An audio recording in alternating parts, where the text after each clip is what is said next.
Lo hicieron sordomudo a Sam. Si no lloraste en el videojuego, ahora sí vas a llorar. No sé si estoy haciendo bien apoyando a los infectados, pero... ¡Vamos, Gordinflón! Saludos comunidad y bienvenidos una vez más a la sección del canal donde estamos analizando la serie del momento, The Last of Us. Sección del canal donde yo emito mi resumen, opinión crítica del capítulo de la semana. Y aunque no soy un experto, soy una persona que viene del videojuego y conozco un poco la trama, la historia en sí. Cabe recalcarles que es mi opinión, es mi perspectiva, alguien que conoce el lore de The Last of Us porque ha jugado a los videojuegos.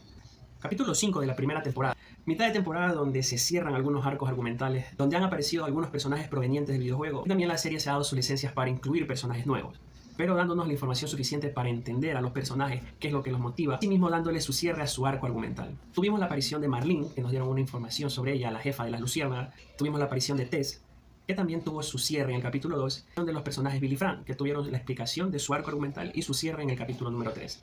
Y en este capítulo 5 vamos a ver todo el trasfondo de estos nuevos personajes que aparecieron, que no son provenientes del videojuego, son exclusivos de la serie, Caitlin y Perry, quienes son los jefes de los supervivientes en Kansas City.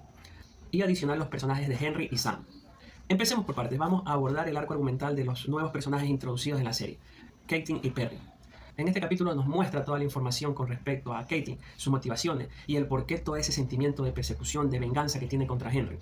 En Kansas City, como en las demás ciudades de Estados Unidos, se implantó este régimen militar reconocido como Fedra, los cuales tenían ese modus operandi anárquico de que si no obedecen las órdenes son ejecutados, todo este sistema de control, para los cuales también se valían de otras personas que no eran militares para obtener información de las personas que se podían sublevar, de las personas que se podían rebelar en contra de ellos. A estas personas se las conoce como colaboradores, que por alguna razón, por protección, por suministros, por medicina, por hospedaje, le brindaban información a Fedra de sus vecinos, a las personas que vivían alrededor de ellos, conocidos, amigos, familiares, para así Fedra detener cualquier intento de revolución y ellos recibían algún tipo de beneficio. Dentro de estos colaboradores se encontraba Henry, el cual, al ver que su hermano Sam padecía de una enfermedad la cual no tenía ninguna medicina al alcance, como es la leucemia, los únicos que tenían algún tipo de medicación para poder ayudar al hermano de Henry, Sam, eran efectivamente Fedra. Pero Fedra no les iba a dar esta medicación a Henry simplemente por delatar a cualquier persona. Él tenía que brindar la información de alguien sumamente importante. Y ahí es donde hace aparición Caitlin, ya que Caitlin es la hermana de Michael. Michael era uno de los líderes de esta revolución en Kansas City, pero era un líder muy ideológico, alguien que te convencía con la palabra sin necesidad de llegar a las armas y a la violencia. Esto nos lo dice Henry cuando tiene una conversación con Joel. Y Henry le dio la información donde se encontraba Michael a los militares de Fedra, quienes lo capturaron, lo torturaron y lo terminaron ejecutando. Y este fue el detonante para que Caitlin, junto con Perry y sus militantes, se rebelaran contra los militares de Fedra. Y efectivamente pudieron derrocarlos, pudieron sacarlos del poder, pudieron quitarles sus armas, encerraron a las personas que colaboraban con ellos y a todos los militares de Fedra los terminaron ejecutando. La serie nos muestra estas escenas muy crudas donde están ejecutando a los militares de Fedra y ellos lo celebraron como una victoria, haber derrocado a estos militares. Y aunque también nos muestra esta parte, que sí es verdad, actuaron de mala manera, pero los militares de Fedra tampoco eran unos ángeles. Durante 20 años de ese régimen militar anárquico, violaban, asesinaban, torturaban a todas las personas que consideraban ellos que estaban en contra de ellos, y a aquellas personas que querían tener un estilo de vida diferente, salir de la zona de cuarentena, etcétera, etcétera. La primera escena que nos muestra el capítulo es a Caitlin en una celda interrogando a estas personas denominadas los colaboradores de Fedra, porque quería obtener información del paradero de Henry, ya que este logró escapar en el momento de la revuelta. Y muy al estilo del policía bueno, policía malo. Bueno, si me dicen la información, los dejo libres. A unos que otros titubearon, unos no querían decir nada, hasta que uno alzó la mano y le dijo, bueno, sí, efectivamente no sé dónde está Henry, pero sé quién conoce el escondite de Henry. Quién en sí era el doctor que apareció en el capítulo anterior, al que Caitlin al final terminó ejecutando. Con esta pequeña pista, que no fue suficiente, lo que decide Caitlin es que los ejecuten y que los terminen incinerando. Y se puede observar en el capítulo anterior cadáveres incinerados. Cuando recién entramos a la ciudad de Kansas City, podemos entender que eran los cadáveres de estas personas. Cronológicamente nos ubicamos 10 días antes en que Joel y Ellie hagan la aparición en la ciudad de Kansas City. Se ve como Henry con su hermano pequeño Sam se encuentran con este doctor, quien los lleva a este escondite, este altillo que se ve en el capítulo anterior. Y aquí están recién llegando con suministros y sacando el cálculo les podría aguantar 10 días si se racionan lo más posible. Y aquí notamos la primera pero importante diferencia con el videojuego, ya que el hermano pequeño, Sam, es sordomudo. Pero en el videojuego es un adolescente normal. Se nota, se evidencia toda esa angustia, todo ese temor por parte de Henry, ya que pasó de ser de una persona que colaboraba con los que estaban a cargo de la zona de cuarentena a ser la persona más buscada de todo Kansas City. Pero él intenta no transmitirle estas emociones a su hermano, trata de hacerse fuerte, le dice que en ese escondite van a estar seguros, que van a buscar la forma de cómo salir de la ciudad, por un camino que él tiene mentalizado, pero que por ahora no pueden ir ya que se encuentran rodeados de supervivientes que se relevaron contra Fedra y que ahora tienen el dominio de toda la ciudad. El plan de ellos es esconderse unos días, aprenderse todas las rutinas de estas personas al hacer sus rondas y poder escabullirse por la oscuridad para poder escapar de la ciudad. Pasan los días, se le acaban las raciones, el doctor ya no aparece en escena.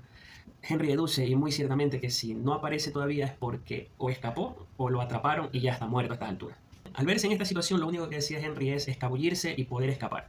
Le dice a su hermano que ya estudió las rutinas de estos cazadores y que pueden encontrar un camino hacia la salida que él tiene pensada. Cuando ya está saliendo de su escondite, escucha un chillido de llantas, un tiroteo. Al asomarse por una ventana, ve a Joel cómo elimina a estos supervivientes, cómo elimina esa amenaza en el tiroteo.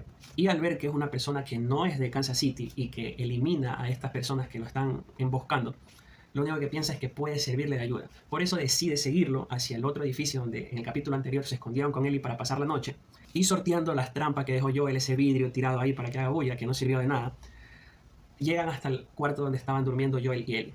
Y en ese momento lo despiertan los gritos de Ellie a Joel.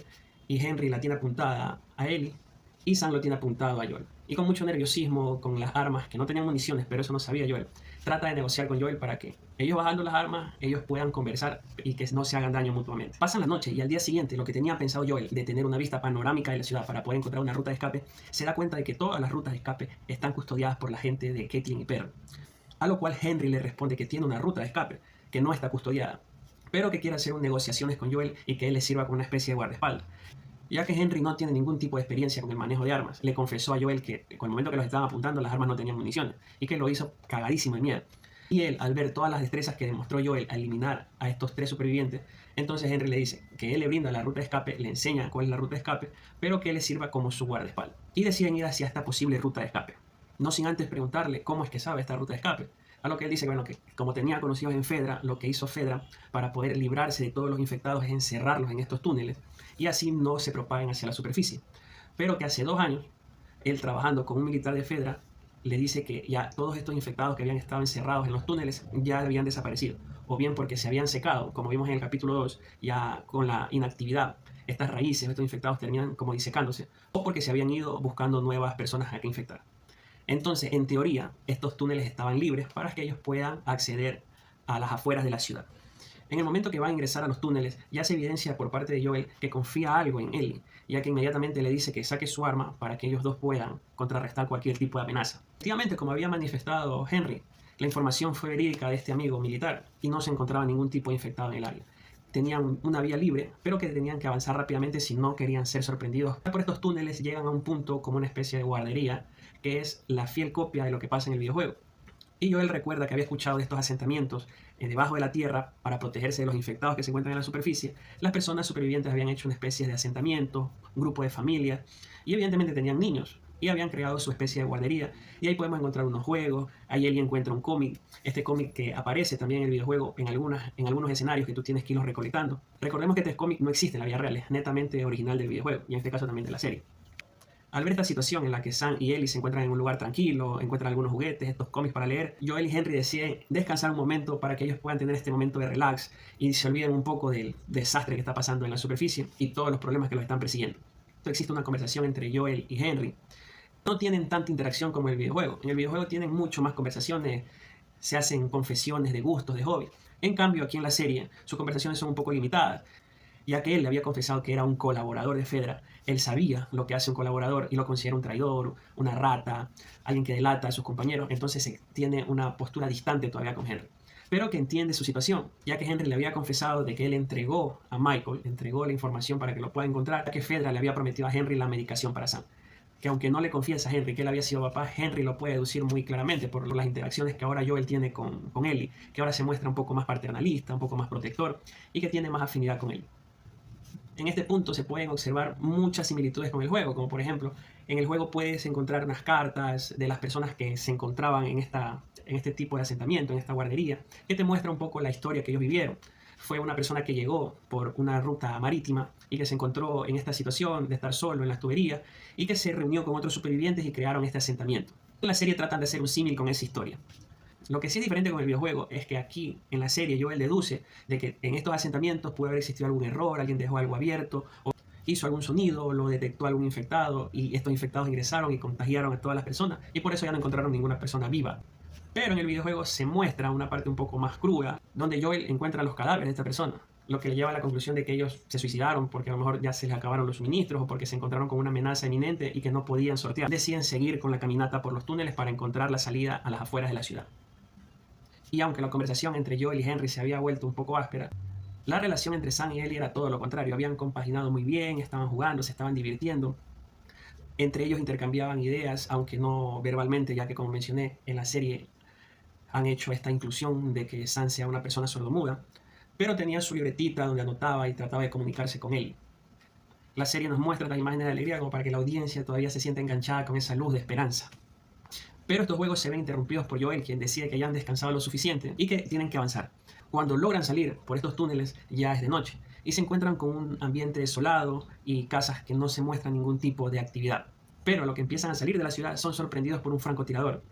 Escena también traída del videojuego. Aunque en el videojuego era en el día, acá es en la noche. En el videojuego era un francotirador con mucha puntería y que tenía algunas personas alrededor que lo estaban ayudando. Pero en la serie se notaba que este francotirador fallaba demasiado, lo que le da la apertura a Joel de poder rodear la casa donde se visualizaba este francotirador y poder eliminarlo.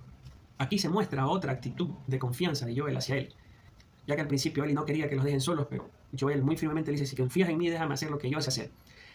Joel logra sortear los disparos y entra a esta casa. Y en el momento que ingresa al cuarto donde se suponía estaba el francotirador, encuentra que es una persona de avanzada edad quien estaba disparando, al cual Joel no quiere matar, al cual le dice que solamente le dé el arma y que los deje escapar, y él no lo iba a hacer nada. Que no lo obligue a matarlo, que por favor no lo obligue a matarlo. Pero esta persona intenta atacar a Joel y Joel le dispara y lo elimina. A lo que se da cuenta que esta persona tenía una radio, que se estaba comunicando con Caitlyn y que Caitlyn estaba a punto de llegar con todo su ejército. Esta actitud nos muestra que Caitlyn ha sido cegada totalmente por la venganza, ya que hizo caso omiso de la amenaza inminente que se encontraba en este sótano al ver que cómo se movía el piso, que era evidente que se encontraban infectados por debajo de la tierra y que estaban a punto de salir, y que se concentró netamente en la venganza, en encontrar a Henry, en encontrar a estos supuestos aliados que habían llegado y eliminarlos a cualquier manera. A lo cual lo pudo haber hecho, pudo haber llevado una sola patrulla, ya que eran solo 4 personas, que ellos ya sabían que eran 4 personas, y que podían haberle hecho superioridad muy rápidamente. Pero no, llevó a todo su ejército, dejando a todas las personas de la ciudad sin ningún tipo de defensa. Acto seguido nos muestra todo el ejército de Caitlyn llegando a las afueras de la ciudad para matarlo a Henry, a Joel, a Ellie y a Sam. Al darse cuenta Joel que era inminente la llegada de Caitlyn con todo su ejército, lo único que hace es tratar desesperadamente de que lo escuchen, que gritándole a Joel y a Henry que corran, que se acerquen porque ya venía todo ese ejército. Y desde esta casa Joel con el rifle comienza a disparar a los vehículos para poder alejarlo. Logra impactar a uno y este vehículo se estrella, ocasionando una explosión. Pero ya todo el ejército ya había rodeado a Henry, a Sam y a Ellie. Y empieza esta conversación típica de villano que no termina de rematar a la persona porque ya la tiene cerrada, ya la tiene contra las cuerdas y decide conversar. Aunque esta conversación sí tenía un trasfondo. Caitlyn a su manera explicando de que una vida, en este caso haciendo referencia a Sam, todo lo que hizo Henry por salvar la vida de Sam, no implicaba de que él tenía derecho a tomar otra vida, que al entregar a su hermano, porque en el momento que le entregaba, Fedra no le iba a hacer un camino de flores. Fedra lo único que iba a hacer era torturarlo y matarlo, para dar un ejemplo a las personas de que nadie se podía sublevar ante ellos. Y en el momento de esta charla, discusión, que Henry se quiere entregar para que libere a Sam y Ellie, a lo que Caitlyn obviamente dice que no, el camión que previamente había explotado se derrumba repentinamente. Y ante esto todas las miradas apuntan hacia este derrumbe, porque era evidente que toda esa horda de infectados se iba a venir contra ellos. Y aquí empieza lo que yo más estaba esperando. Y lo que pienso que para mucha gente de la audiencia también era algo muy esperado. Ver cómo estas personas se defendían de toda esta horda de infectados. Cinemática que duró 5 minutos. La horda de infectados estuvo increíble. La mayoría eran puros chasqueadores, pero como las personas inmediatamente empezaron a disparar, era facilito para ellos ubicarlo. Se lanzaban en contra de ellos. Algunas personas ya al verse superadas, heridas, lo que hacían era suicidarse. Perry, con su audacia, estaba intentando de alejarlo, teniendo a Caitlyn a sus espaldas para protegerla. Pero en ese momento aparece el temible Gordinflón. Este infectado que está totalmente acorazado por las raíces de este hongo. Es sumamente más grande, sumamente más fuerte. Y aunque no hubo una cinemática muy coreografiada, sí nos regaló una secuencia calcada del videojuego, que es cuando ya el Gordinflón te agarra, te atrapa, te decapita, te saca la cabeza, y es así como lo mata a Perry. Y en ese momento ya fueron superados totalmente los supervivientes por los infectados. Ellie a duras penas logra escabullirse, se mete en un auto, y ante esto Joel, que estaba como francotirador, intentaba eliminar todas las amenazas alrededor de Ellie, alrededor de Henry y de Sam, pero ya se le estaba quedando sin balas, ya se le estaba trabando el arma. Ese momento de tensión, de desesperación es transmitido hacia la audiencia, pero Ellie logra escabullirse y se mete en ese carro. Seguido se ve la silueta de una niña que ingresa en ese mismo carro, la cual también se había transformado en un chasqueador, lo cual Ellie sale soplada de ese carro y se encuentra con que lo están atacando a Henry y a Sam. Trata de ayudarlos, corre Joel disparando para que ni un chasqueador se le acerque a Ellie. A Ellie se había quedado sin municiones, saca su cuchillo con el que estaba jugando en el capítulo 1 y cual cinemática en el videojuego, los acuchilla a los chasqueadores que estaban atacando a Henry y a Sam. Logran eliminar la amenaza y salen soplados hasta donde estaba Joel. Y en ese camino otra vez aparece Caitlin y él lo tiene ahí a merced para matarlo a Henry. Pero cual karma, y como decía don Ramón, la venganza nunca es buena, mata el alma y la envenena. Por demorarse, esa niña chasqueadora que estaba persiguiendo a Ellie aparece. Inmediatamente le salta a Caitlin, la ataca y la destroza totalmente, y la deja ahí muerta. Esta ventana de tiempo los aprovechan nuestros protagonistas y logran salir huyendo de este lugar. Nos puede parecer un guionazo que ni los infectados ni el poderosísimo Gordinflón no los hayan perseguido a nuestros protagonistas, pero tengamos en cuenta que son una extensión del hongo.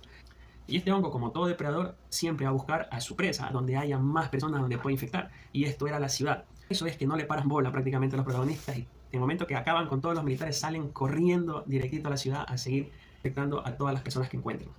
Nuestros protagonistas a duras penas logran evadir esa amenaza y se refugian en una casa lo más lejos posible. Ya estando aquí, intentando calmarse, intentando sobrellevar toda la experiencia que habían vivido, Ellie se queda con Sam tratando de reconfortarlo. Ellie vuelve a tomar esa postura de ser alguien que transmite alegría, de transmitirle seguridad a Sam para que se sienta seguro. Sam le empieza a hacer preguntas a Ellie, empieza a escribir en su libretita, le empieza a preguntar, bueno, si es que ella en algún momento siente miedo, porque ella siempre se la ve toda temeraria. Y ella le responde, bueno, lo que a ella realmente le da miedo es que en un momento ella se encuentre sola, ya que durante toda su vida siempre ha perdido a alguien que se acerca un poco a ella, tiene algún tipo de relación con ella, tratando de mostrarle a Sam que también hay otras formas de sobrellevar las situaciones de peligro, estos traumas que le está generando esta experiencia. Y aquí haciendo alusión al nombre del capítulo, resistir y sobrevivir. Y la siguiente pregunta que hace Sam es que si una persona después de ser contagiada sigue siendo esa misma persona aunque se transforme en un monstruo. A lo cual Ellie, con su mente muy audaz, deduce de que Sam fue contagiado. Sam le enseña la mordida que le hicieron en el pie. A lo cual Ellie responde muy rápidamente, bueno, que yo también tengo una herida, le enseña la mordida que le han dado en el brazo y que ella no se ha transformado en ningún monstruo. Le dice que en ella estaba la cura, que su sangre lo podía curar, algo que Marlene le vendió a Ellie, que por eso tienen que ir a ese laboratorio de las luciérnagas para poder investigar en su sangre cuál sería la cura. Ellie se hace un corte en la mano y frota su sangre en la herida de Sam, con la ilusión de que esto pueda servir para que Sam no se transforme. Sam con mucho miedo le dice que no lo deje solo, que se queden despiertos, a lo cual Ellie responde que va a estar con él acompañando. Cuando ya amanece y lastimosamente para Sam y mucho más para Ellie, ya que esto la rompe por dentro, ya que siempre le vendieron durante este tiempo que la mordida que le hicieron, la inmunidad que ella tiene, ella puede ser la salvación, pero que cuando ella realmente quería salvar a alguien no lo pudo hacer. Sam ya se había contagiado totalmente e intenta atacar a Ellie. Y aunque no le hubiesen hecho nada si la mordía, pero intuitivamente trata de defenderse, lo llama Joel. Pero Henry coge el arma que iba a coger Joel y muy intuitivamente, así por autorreflejo, le dispara a su hermano y lo mata. En la conversación anterior que había tenido Henry con Joel, le confiesa que él directamente nunca había matado a nadie. Y ver esta escena, como él, todo ese miedo, todo ese terror se ve reflejado en el rostro de Henry, ya que de manera intuitiva, por tener el modo de supervivencia activado, mató a su propio hermano, al cual había defendido durante todo este tiempo, por el cual arriesgó su vida durante todo este tiempo. En el videojuego, en el momento que él le dispara a su hermano, inmediatamente él se suicida, pero la serie hace su pausa para mostrarnos toda esa lluvia de sentimientos que pasaron por la cabeza de Henry en ese momento.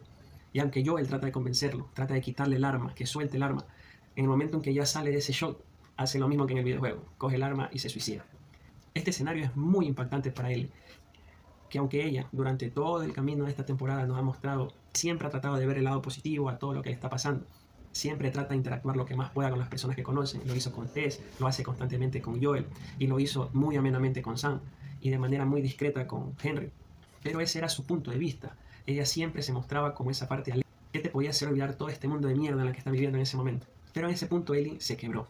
Lo muestra en la siguiente escena cuando se encuentran ellos enterrando los cadáveres, algo que no sucede en el videojuego. Y donde ella toma la libreta de Sam y escribe I'm sorry, escribe lo siento, ya que ella le había hecho esa promesa de que lo iba a salvar, pero no pudo salvarlo. A la niña a la quien le vendieron que ella era la salvación, que ella era quien podía salvar a toda la humanidad, a una simple persona, a una persona que a ella le importaba, no logró salvarla. Ella deja esta nota encima de la sepultura de Sam y le pregunta a Joel dónde está el oeste, diciéndose a sí misma, bueno, sigamos, ya no quiero recordar nada, quiero llegar allá, quiero ver qué diablos hacen con esta supuesta cura. Y así finaliza el capítulo, con este escenario sumamente frustrante para él y sumamente triste para los espectadores, y con este póster directo a la cara de Joel, diciéndonos, esto era todo lo que yo quería evitarte, esto era todo lo que yo quería que tú no vivieras, pero que en esta vida, en este mundo, en algún momento te iba a tocar. En el apartado de crítica, bajo mi perspectiva, hay dos cosas que me hicieron ruido. La primera cosa es la villana, que básicamente su papel, aunque sí era muy intimidante, aunque su papel sí estuvo bien interpretado por la actriz, pero le faltó algo para ser ese villano de peso, Ese villano que aparte de ser un desgraciado, alguien que no tiene piedad de nadie, le faltó esa parte estratégica, maquiavélica que te esperas de algún villano en algún tipo de serie. Tomó decisiones totalmente disparatadas, que llevaron como consecuencia la extinción prácticamente de su ciudad, por simplemente seguir su camino de venganza. Y la segunda cosa que me hizo ruido fue la escena de acción. Duró muy poco tiempo. Toda esta cinemática de los infectados, el Gordinflón versus los supervivientes, los denominados cazadores y nuestros protagonistas, que aunque sacaron muchas mecánicas del videojuego, Joel como francotirador eliminando a chasqueadores, Ellie eliminando a los chasqueadores con el cuchillo, el Gordinflón decapitando, sacando de la cabeza a Perry, y la niña chasqueadora matando a manazo limpio a Caitlyn. Bajo mi punto de vista le faltó un poquito más de estrategia a estas personas. Es fácil decirlo de acá como un espectador. Imagínate en ese momento de tensión viendo toda esa hora de infectados encima tuyo. La única orden coherente la dio Perry, que utilicen los carros para arrollarlo. Pero les duró poco ya que estaban totalmente rodeados por los chasqueadores.